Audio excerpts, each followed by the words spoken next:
De retour sur ce plateau pour les trois derniers rendez-vous qui vont constituer la dernière partie de cette émission Actu Matin. Vous aurez la revue de presse d'Assombo Kanye Assiombo qui va récapituler en détail les informations relayées par les parutions dans leur production ce matin. Nous sommes jeudi 22 juin 2023. Et puis notre invité ce matin, Moussa Roussou, qui va nous parler justement de domotique. De quoi s'agit-il? On l'évoque tout à l'heure. Mais avant tout cela, voici notre instant écho des communes avec notre invité au téléphone ce matin, c'est le préfet du département du jour, M. Firmin Couton, qui est déjà en ligne. M. Couton, bonjour. Bonjour, Tanguy Agoyi. Merci d'avoir décroché notre appel. C'était pas facile ce matin, mais on a réussi quand même à vous avoir. Allez, on va parler de deux et trois actualités au niveau donc du département du Zou ce matin.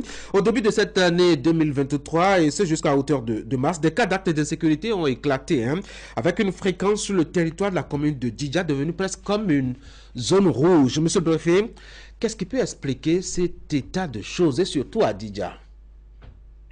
Merci beaucoup. Vous savez que Djidja, c'est le territoire le plus vaste que nous avons parmi nos communes.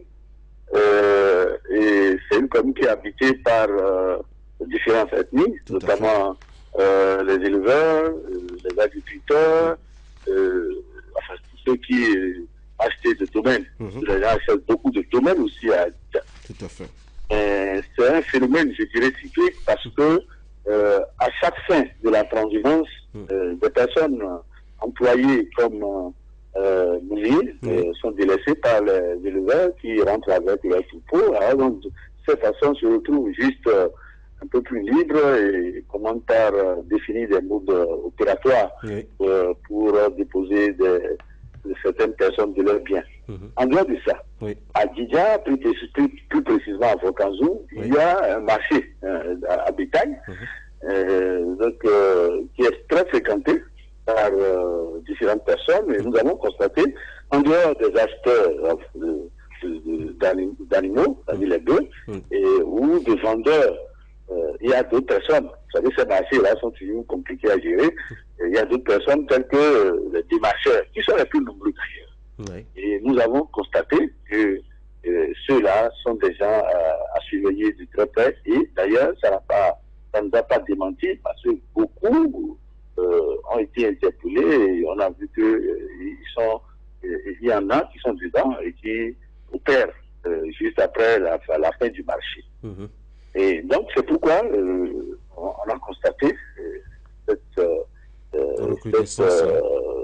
séquence de braquage dans cette commune-là. Nous avons très tôt pris le taureau par le cornes, comme on le dit, et nous avons essayé donc d'identifier les personnes cibles. Nous avons travaillé avec les responsables d'établissements d'hébergement surtout. Et c'est comme ça que nous avons mis la main sur un certain nombre de personnes. Et vous avez vu, aussitôt, tout a cessé. Parce que les personnes identifiées comme telles, certains ont passé à l'aveu et ils sont en train de répondre de leur forfait devant la justice. C'est ça.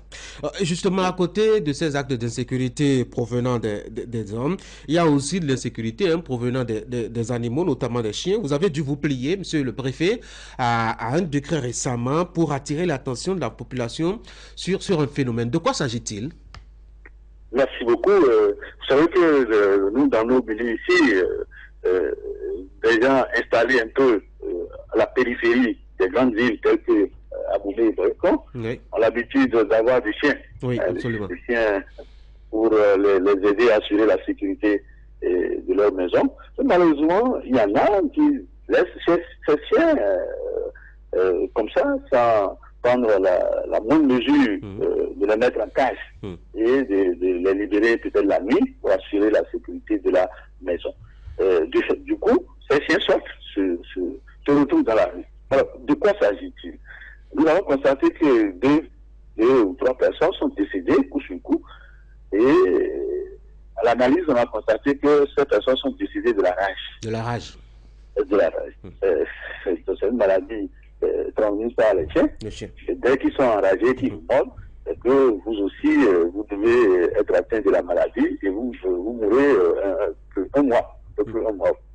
Alors, donc, quand on a constaté ça, et on a commencé par faire les enquêtes, on a entendu que ces personnes ont été mordues par les chiens, on a recherché les propriétaires. Alors, un des chiens a été abattu, mais l'autre était en divagation, on l'a plus vu. Du coup, nous avons pris la décision d'abattre systématiquement tous les chiens découverts en errance.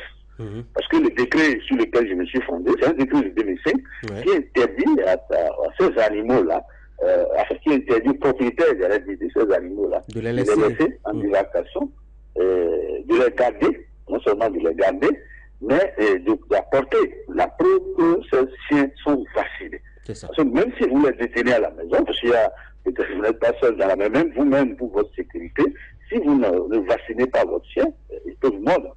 S'il était atteint de rage, il vous mord dans ces conditions, si on ne fait pas, on ne prend pas très toutes les précautions, ça peut tourner mal.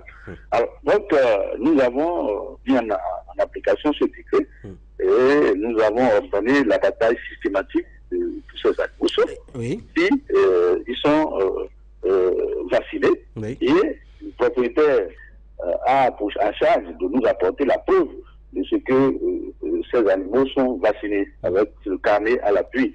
Donc, quand nous avons alerté l'opinion, nous avons passé beaucoup de communiqués, nous avons passé à la phase pratique. C'est le mardi passé que les équipes sont allées sur le terrain. À Ngazou, précisément, c'est un arrondissement de Boyko. Puis à Bétaou, qui est un autre arrondissement d'Abomey. Et donc, on a fait la première opération. Les chiens étaient vraiment abattus. Les propriétaires se sont dépêchés de vacciner rapidement les chiens. Et c'est ce que nous souhaitons. On interdit tant que les gens aient des chiens. Non. Mais on veut que lorsque vous avez des chiens, que vous puissiez les vacciner pour que parce qu'on ne sait pas leur état. Si vous voyez un chien en train de circuler, vous ne pouvez pas savoir si c'est un chien enragé ou pas.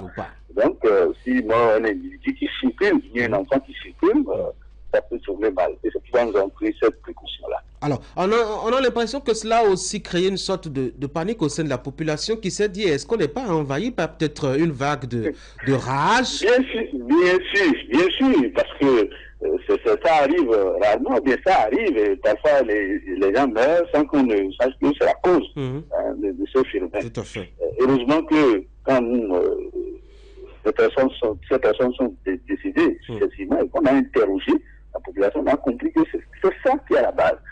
Et donc c'est pourquoi nous avons donné l'alerte.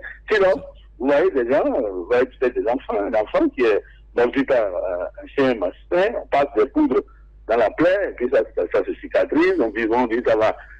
Alors que si cet enfant peut se passer juste à cause de cette morsure, on ne dira rien. On ne dira rien à quelqu'un.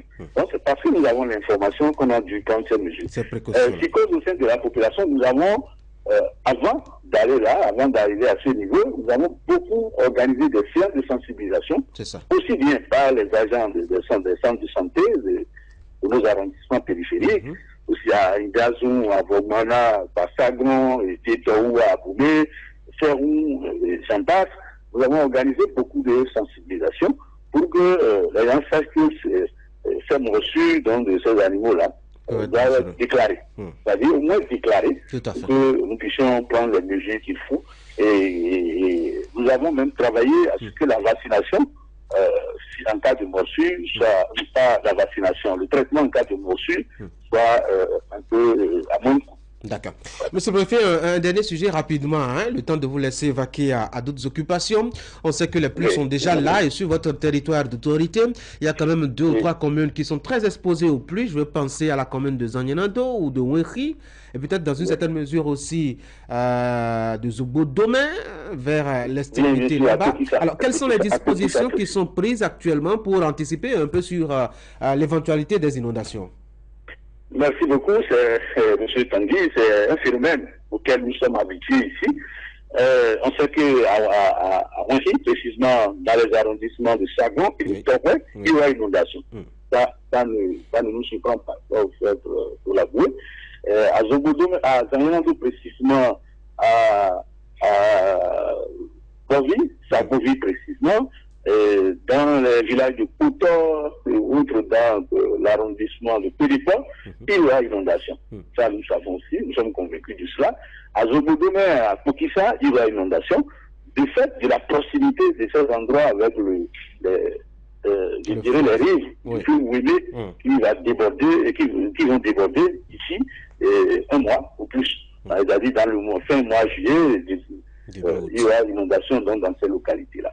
Alors, nous avons mis des équipes en place avec le soutien de la Croix-Rouge. Nous avons mis des équipes d'alerte en place. Donc, les alertes ont commencé par être données avec des mégaphones. Nous circulons pour dire aux gens de faire attention. Et ça se suit. Le niveau d'eau se suit depuis la partie septentrionale de notre pays parce que ça vient du nord. Et nous suivons avec cette alerte qui est donnée. Ça nous permet de suivre le niveau d'évolution du cours d'eau, du Zou. Et dès que c'est proche, nous accentuons, je dirais, les alertes, pour que les gens n'aillent plus sur ce fleuve. Parce que vous vous souvenez, il y a des gens qui ont du champ, de part et d'autre. Tout à fait. Et les maisons sont également de part et d'autre. Donc certains disent qu'il faut traverser juste avec une pirogue le fleuve pour se mettre de l'autre côté pour aller dans son champ. À un moment donné, nous interdisons carrément la navigation sur ce cours d'eau, le fleuve Wéné, le fleuve Zou, nous interdisons carrément la navigation. C'est comme ça que nous arrivons à circonscrire le phénomène. Je crois qu'il y a un peu plus de 2 ans, il y a plus de morts par noyade parce que les alertes sont suffisamment données. Ce qui est dommageable, c'est la culture. Bon, les gens sont en train de labourer maintenant. Est-ce que le niveau du cours d'eau élevé va nous surprendre d'ici là et emporter toutes les cultures? Nous ne savons pas encore. Donc, mais si ça arrive un peu tard, ça permet déjà à ce que les gens récoltent, ils enlèvent leur maïs et autres, avant que ça n'arrive. Donc, ce qui est dommageable, c'est ça. Quand ça emporte les cultures, les gens se retrouvent dans un état de dénuement total du jour au lendemain. Et nous passons par cette occasion pour remercier le gouvernement béninois qui a assisté ces communes-là l'année passée, en leur dotant un peu de vivre, un peu de ce dont ils auront besoin, parce que se retrouvant, j'allais dire, dans un état brusque de dénuement, et non plus de quoi même se coucher, parce qu'il faut les évacuer. Absolument. Tout un collège, par exemple, est évacué pour abriter un peu plus sur le plateau. Et bien, ces personnes qui sont retrouvées là, il faut les assister un peu. Tout à fait. Nous avons prévu avec les maires des communes un peu de ressources dans le sujet pour assister ces personnes-là. Donc voilà les dispositions que nous avons déjà prises. D'accord. Et comme je l'ai dit, c'est pas quelque chose qui nous surprend et nous sommes en train de suivre ça avec une attention particulière. Hier seulement, nous en avons parlé à notre réunion, dans la réunion de la conférence administrative départementale. D'accord. Monsieur le préfet, merci beaucoup d'avoir été en ligne. C'est moi qui vous remercie. Bonne journée. Merci. Mesdames et messieurs, c'était le préfet Firmin Coton du département du Zou en ligne au téléphone et nous parlait un peu de l'actualité au niveau donc de ce département-là. Allez, voici l'invité ce matin.